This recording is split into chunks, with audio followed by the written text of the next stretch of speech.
Pernahkah kamu merasa hidup ini begitu absurd? Bahwa setiap hari kita bangun, bekerja, melakukan rutinitas yang sama, hanya untuk mengulangnya lagi besok? Kita mengejar kebahagiaan, berusaha meraih mimpi, mencari cinta, kekayaan, dan pengakuan. Tetapi, untuk apa? Apa sebenarnya makna dari semua ini?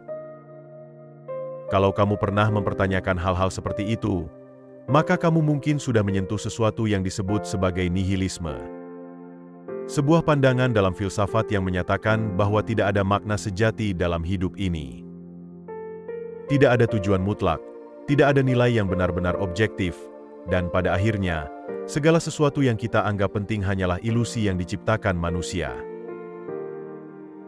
Namun, apakah nihilisme berarti kita harus menyerah dan tenggelam dalam keputusasaan?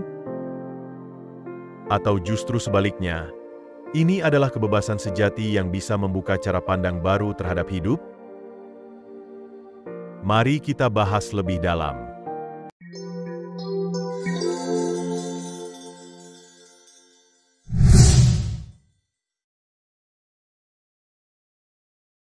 Ada hari-hari di mana kita bangun tanpa semangat.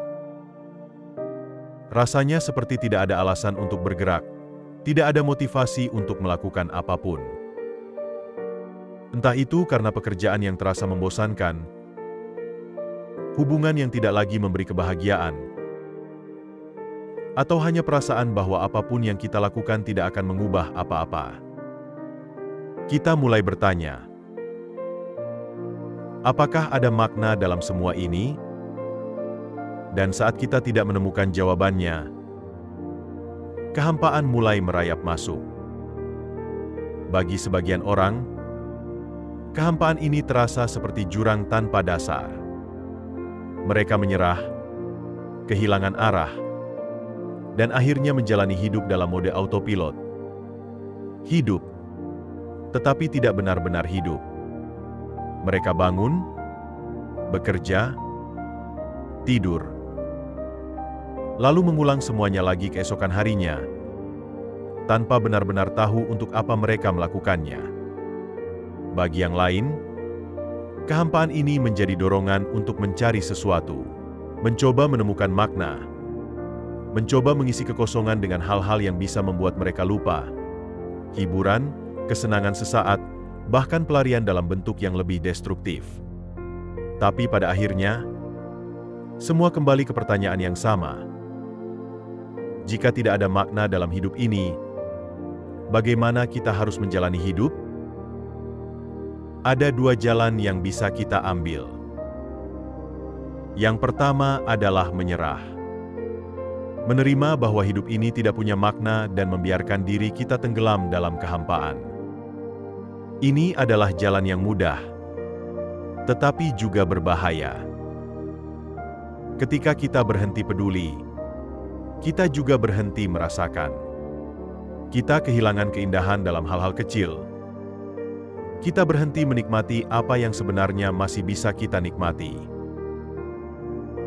Jalan kedua adalah menerima kehampaan itu, tetapi tetap memilih untuk berjalan. Bukan karena kita berharap menemukan jawaban besar, tetapi karena kita bisa menciptakan jawaban kita sendiri. Jika dunia tidak menawarkan makna, maka mungkin makna harus datang dari kita.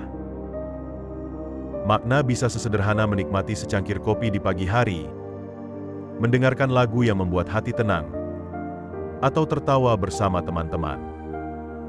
Makna bisa datang dari hal-hal kecil yang sering kita abaikan, dari angin sejuk yang menyentuh wajah kita, dari suara hujan yang menenangkan, dari melihat seseorang yang kita cintai tersenyum. Jika kita terlalu sibuk mencari jawaban yang besar, kita akan lupa bahwa kebahagiaan tidak selalu datang dalam bentuk sesuatu yang besar. Mungkin hidup memang tidak memiliki makna yang mutlak. Mungkin kita hanya butiran kecil di alam semesta yang luas ini, dan mungkin suatu hari nanti semua yang kita lakukan akan dilupakan. Tapi itu tidak berarti kita tidak bisa menikmati perjalanan ini. Kita tidak harus selalu tahu kemana kita akan pergi. Kita hanya perlu terus melangkah, menikmati setiap langkah, dan menemukan keindahan di sepanjang jalan. Hidup bukan tentang menemukan jawaban, tapi tentang bagaimana kita menjalani hari-hari kita. Kehampaan bukan sesuatu yang harus ditakuti. Ia adalah kanvas kosong yang bisa kita isi dengan warna yang kita pilih sendiri. Jadi, bagaimana kita harus menjalani hidup dalam kehampaan?